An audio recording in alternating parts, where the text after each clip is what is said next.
I'm here in service, to help Puerto Rico. Puerto Rico's basic needs are not met. The state of emergency is not over. They are still in need of first responders. There's still many people on the island without electricity. Imagine that. Puerto Ricans will say, tell me about it. I've been living through this.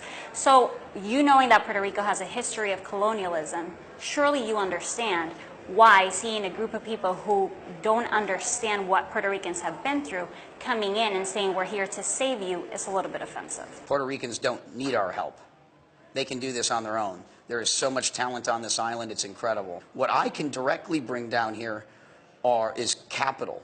I know how to give the students of Puerto Rico opportunities in a way that they've never had before. To promote a startup ecosystem, you need to have investors. They come for the tax incentives, and they actually stay for the startups, or they stay to actually do incentives for entrepreneurs. I'm just here to help. I do believe that they really do want to help the island. The only issue is the execution behind that. I'll say it's a little frustrating when you see people come to Puerto Rico and say, oh, there's no tech scene here. There's no entrepreneurs. We're going to bring the tech scene. We're going to bring the entrepreneurs. But there are entrepreneurs, and there is a big tech scene, and there are people working really hard. There are initiatives that have been there for many years before this came.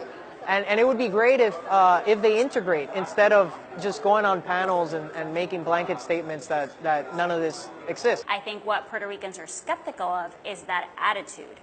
During the conference, I've heard things like, come here, move here, buy all these beautiful properties that have been foreclosed. Well, on the other side of that, there's a lot of pain and suffering from people who can no longer afford to live here. This is not a gold rush. What you invest in is the people.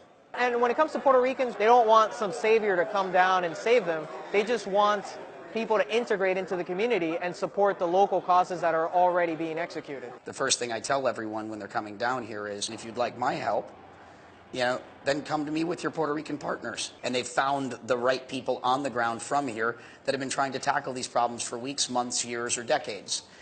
And then they figure out how to help them. For whatever reason, Puerto Rico touched my heart. And when the hurricane hit, I said, let's go figure something out.